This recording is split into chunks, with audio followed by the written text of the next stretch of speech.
Hello everyone, एक बार फिर से आप सभी का वेलकम है आपके अपने इस चैनल पे। तो जैसा कि मैंने आपको बोला था कि जैसे ही जेएनयू का पीजी के लिए काउंसलिंग का फॉर्म आता है हम आपको वीडियो बना के ज़रूर इन्फॉर्म करेंगे।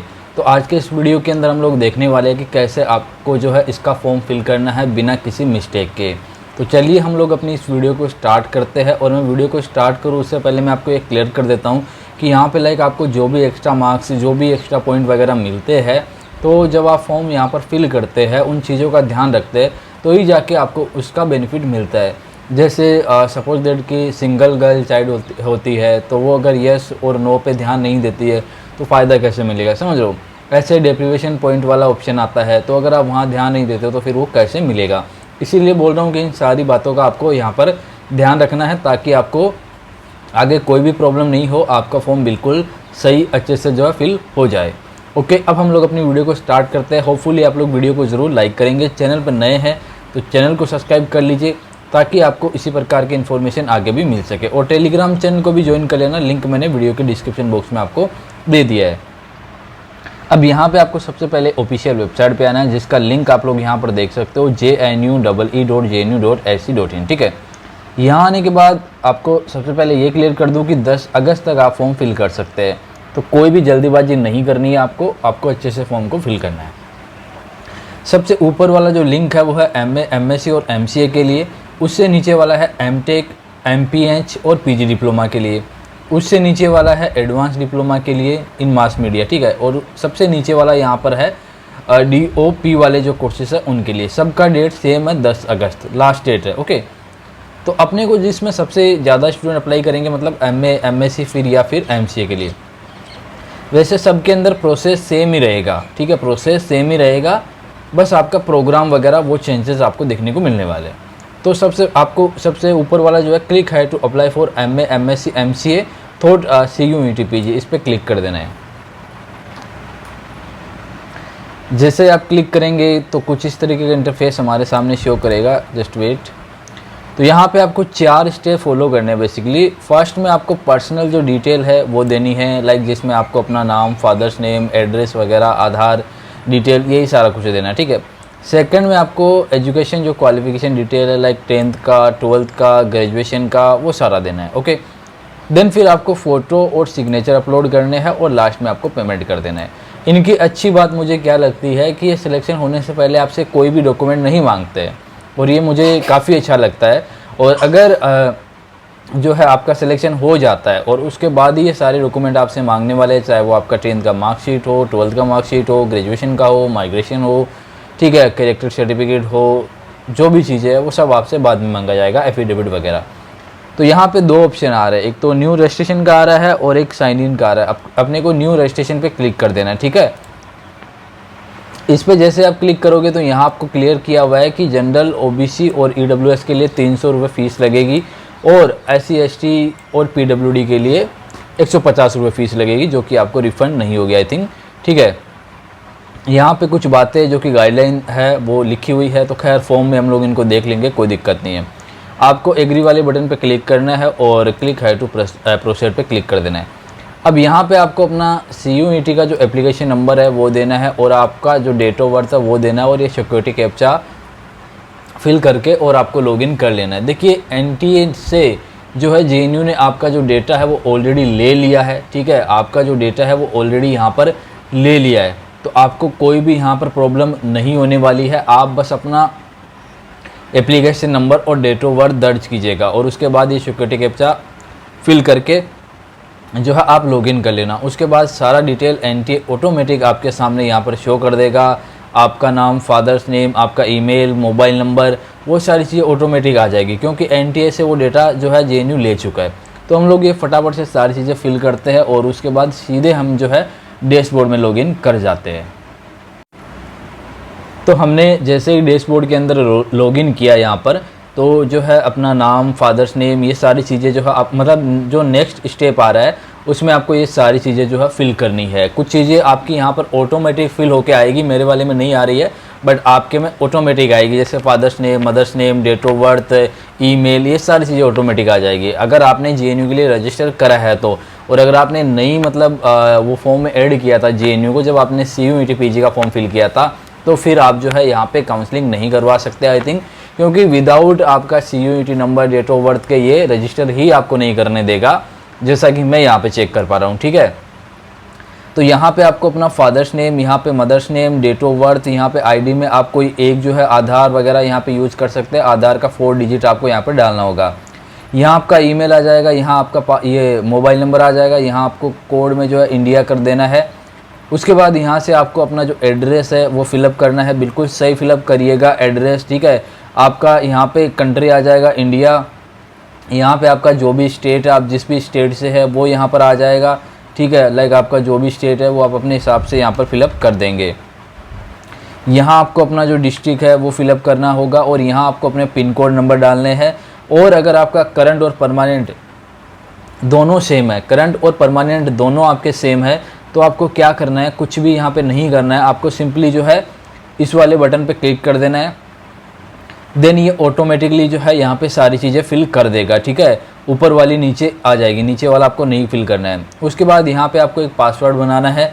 पासवर्ड में जैसे आप फर्स्ट जो है कैपिटल में डाल सकते हैं, बाकी स्मॉल में डाल के @ या कुछ भी लगा के नंबर वगैरह, और वो फिर आप क्रिएट कर सकते हैं। कम से कम 8 डिजिट यहाँ पर होने चाहिए।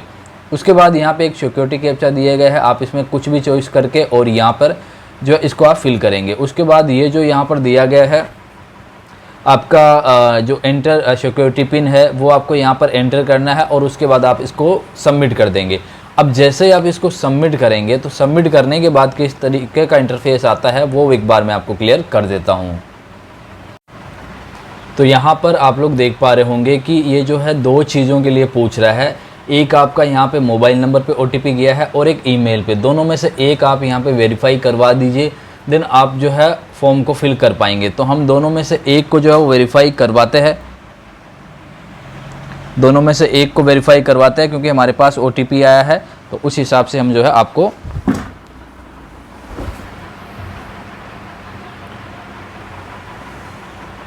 यहाँ पर हम OTP लगाते हैं जिससे कि ये खुल जाए। ओके, सो हमने ये OTP यहाँ पर लगा दिए है। ओके, उसके बाद हम इसको जो है वेरीफाई करते हैं। तो यहाँ पर जो है आपका जो है वो वेरीफाई हो चुका है, आप लोग यहाँ पर देख सकते हैं कि ये वेरीफाई हो गया है।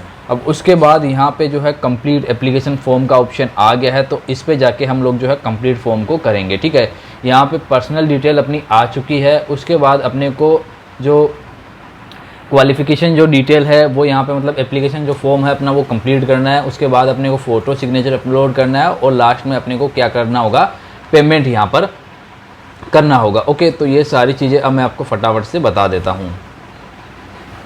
जो आपका फर्स्ट वाला स्टेप है जो कि काफ़ी इंपॉर्टेंट है, जब आप रजिस्टर कर लेंगे, रजिस्टर करने के बाद जब आप लोग यहाँ पे जो है एप्लीकेशन फॉर्म वाले स्टेप पे आएंगे तो ये सारा आपको इन्फॉर्मेशन यहाँ पर देखने को मिलेगा। ठीक है, जो फर्स्ट वाला है उसके अंदर आपको इंडिया सिंपली कर देना है, आप इंडिया से आते हो। ठीक है, स्टेट में यहाँ पे डोमिसाइल जो आपका स्टेट है कौन सा है वो आप अपने हिसाब से इसमें फिल कर दीजिएगा, जो भी आपका आता है। ठीक है, इसमें आप लोग कैटेगरी यहाँ पर फिल करेंगे, जो कि अगर आपका SC ST OBC general like जो भी आपका कैटेगरी है वो आप कैटेगरी यहाँ पर फिल करेंगे। ओके, यहाँ से आप लाइक जो भी आपका कैटेगरी वो आप फिल कर दीजिएगा। ओके, अगर आप लोग PWD में आते हो, अगर कोई स्टूडेंट PWD कैटेगरी का है 40% के साथ, तो वो जो है यहाँ पे यस कर देगा, तभी उसको PWD का जो यहाँ पर बेनिफिट है वो मिलेगा। अगर आप यहाँ पर नो कर देंगे गाइस तो आपको नहीं मिलेगा। ओके, उसके बाद यहाँ पे इसमें चाहे तो आप नो कर सकते हो। ओके, अगर नहीं होगा आपको ये बीमारी तो आप नो कर दीजिएगा।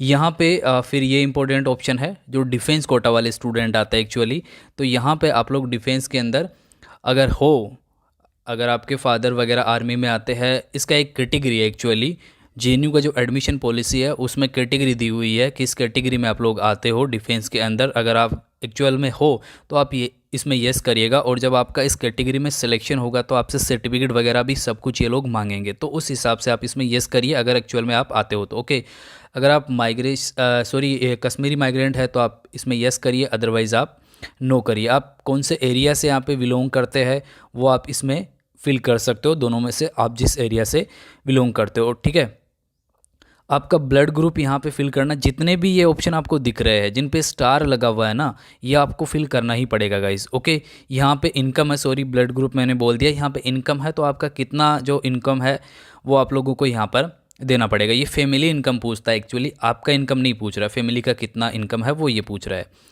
इसके अलावा यहाँ पे जो नेक्स्ट ऑप्शन है वो बीपीएल कैटेगरी के लिए है कि अगर आप बीपीएल में आते हो तो आपको येस करना है। अब बेनिफिट मिलता है या नहीं मिलता है वो बात की बात है, बट अगर आप बीपीएल में हो तो आप बिल्कुल येस करिए। बीपीएल का ये नंबर मांगेगा, वो नंबर आपको डालना पड़ेगा। बाद में बीपीएल का सर्टिफिकेट भी आपसे ये मांगेंगे, कार्ड होता है या सर्टिफिकेट होता है जो भी, वो आपको यहाँ पर देना पड़ेगा। ओके, उसके बाद जो मैं आपको बताना चाह रहा हूँ, जो इंपॉर्टेंट पॉइंट जो यहाँ पर है वो आपका डिप्रीवेशन पॉइंट वाला आ जाता है। जो क्वार्टर डिस्ट्रिक्ट में जो स्टूडेंट आते हैं उसके लिए यहाँ पर ये ऑप्शन है। इसमें अगर आपने नो कर दिया तो आपको नहीं मिलेगा, और अगर आपने येस करा तो आपको बिल्कुल मिलेगा। डिप्रीवेशन पॉइंट का जो भी बेनिफिट है, आप जिस भी क्वार्टर डिस्ट्रिक्ट से आते हो, 10th 12th आपने किस हिसाब से करी है, कौन से एरिया से करी है, वो एरिया अगर आता है तो आप जो है यहाँ पर इसके लिए एलिजिबल रहेंगे। अगर आपको नहीं पता है कि ये क्या है, कैसे मिलता है, तो मैंने इसके लिए प्रॉपर वीडियो बना रखा है। अदरवाइज़ आप एक काम कर सकते हो, जेएनयू का जो प्रोस्पेक्टस है उसको डाउनलोड करके डायरेक्टली आप डिप्रीवेशन पॉइंट सर्च करिएगा, क्वार्टर डिस्ट्रिक्ट सर्च करिएगा, तो वहाँ पे ऑटोमेटिक आ जाएगा। और आप देखिएगा कि आपका 10th या 12th ग्रेजुएशन आपने कहाँ से करी है,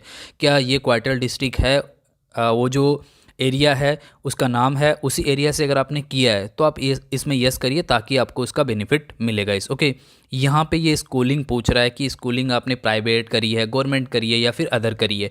तो अगर आपने गवर्नमेंट से किया तो आप गवर्नमेंट डालिए, अगर आपने प्राइवेट से किया है तो प्राइवेट करिए, और प्राइवेट या गवर्नमेंट दोनों ही नहीं है, किसी दूसरे टाइप का है तो आप उस हिसाब से इसमें कर दीजिएगा। ओके, अब देखिए और ये इंपॉर्टेंट पॉइंट यहाँ पे है जिसके बारे में मैं डिस्कस कर रहा हूँ आपको। ओके, तो यहाँ पे आप लोग देखिएगा, इसमें 3 ये फील्ड मांग रहा है, प्रोग्राम ऑफ स्टडी। ओके, तो इसमें क्या है कि इसमें आपको आपने लाइक जिस भी कोर्स के लिए अप्लाई करा है पहले, और अभी आप यहाँ पे जो 3 यहाँ पे कोर्स फिल करेंगे, जैसे मान लीजिए आपने फर्स्ट पे कोर्स फिल किया पॉलिटिकल साइंस का। ओके, और फिर आपने सेकंड पे किया सोशोलॉजी का, या फिर सेकंड पे आपने किया आईआर का। ठीक है, तो अब आपका सबसे पहला जो देखा जाएगा वो आपका पॉलिटिकल साइंस का ही देखा जाएगा। अगर आपका पॉलिटिकल साइंस क्लियर हो गया तो फिर अगर आपका चाहे वो आईआर हो चाहे पीआईएसएम हो, उसमें भी अगर आपका सिलेक्शन हो रहा था तो आपको मिलेगा कौन सा, पॉलिटिकल साइंस वाला ही मिलेगा। तो उस हिसाब से आप ना इसमें फिल करिएगा, जो आपको चॉइस देना है, जो प्रोग्राम ऑफ स्टडी में आपको फिल करना है।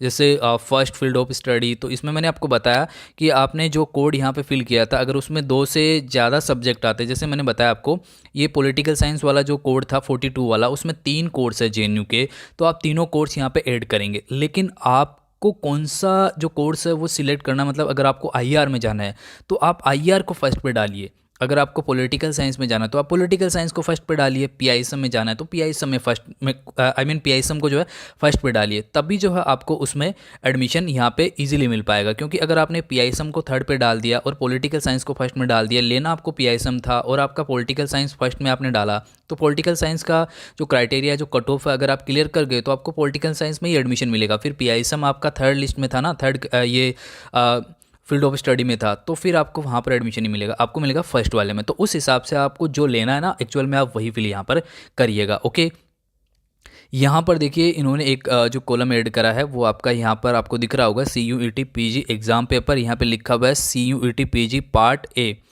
Score out of 400। ओके, और यहाँ पे लिखा हुआ है CUET PG पार्ट बी आपका आउट ऑफ 300। ओके, तो यहाँ पे फ़िलहाल इस पर कुछ हो नहीं रहा है, ये ऑटोमेटिकली इन्होंने ले रखा। आई थिंक इसमें कुछ भी यहाँ पे ऑप्शन नहीं आ रहा है, जैसा कि अभी मैं यहाँ पे चेक कर पा रहा हूँ, किसी पे क्लिक नहीं हो रहा है। ओके, तो आई थिंक इन्होंने ये खुद से कर रखा है, या मे बी यहाँ पे ऑप्शन अभी आ जाएगा, हो सकता है अभी नहीं दिख रहा है, तो आप बाद में ट्राई करेंगे तो आपको दिख जाएगा। तो यहाँ पे आपको पार्ट ए का स्कोर डालना पड़ेगा अगर ऑप्शन ऐसा नीचे आता है तो, क्योंकि अभी तो मुझे दिख नहीं रहा है, यहाँ पे क्लिक भी कर रहा हूँ लेकिन ये नहीं हो रहा है। ओके है ना, तो अगर ये मांगेगा यहाँ पे तो नीचे यहाँ पे आपको आउट ऑफ 300 में से कितना आया है और आउट ऑफ 400 में से कितना आया है वो आपको यहाँ पर देना होगा। ओके, उसके बाद यहाँ पे आपको 10th का जो डिटेल है, 10th का जो आपका डिटेल है वो फिल करना है, कौन से बोर्ड से आपने किया है वो सारा आपको यहाँ पे फिल करना पड़ेगा। इसमें आप 10th कर देंगे, इसमें आपने ये तो सारा आपका आ ही जाएगा, 10th का कोई इसमें दिक्कत होगा नहीं आपको। यहाँ पे देखिए एक एक्चुअली सब्जेक्ट के रिगार्डिंग है, तो आप चाहे तो शॉर्ट में भी लिख सकते हैं यहाँ पे अगर आपको दिक्कत होती है तो, ठीक है। और इसके अलावा यहाँ पे 12th का है, तो 12th में भी वही सेम सिस्टम है आपका। इसमें आपको कोई भी दिक्कत मुझे लगता है कि होगी नहीं। परसेंटेज में है आपका, तो परसेंटेज में फिल कर सकते हो। CGPA में है तो CGPA में फिल कर सकते हो, उससे कोई इशू नहीं है आपका। उसके बाद आपका ग्रेजुएशन का जो डिटेल है वो आप लोग यहाँ पे फिल कर सकते हो, ओके।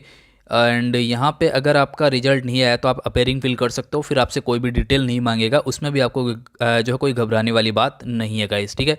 ये सारा आप लोग कर देंगे। उसके बाद यहाँ पे ये कंपलसरी नहीं है, अगर किसी ने PG पहले से कर रखा है तो वो इसमें भर सकता है, क्योंकि इन्होंने ऑप्शन दे रखा है। अगर आपने नहीं कर रखा है पहले से, आप तो अभी कर रहे हो, तो आप इसको खाली छोड़ सकते हो, क्योंकि इस पर स्टार नहीं लगा हुआ है गाइस, ओके। लेकिन ऊपर वाले पे नहीं लगा हुआ है, लेकिन उसको तो आपको फिल करना ही पड़ेगा, ठीक है।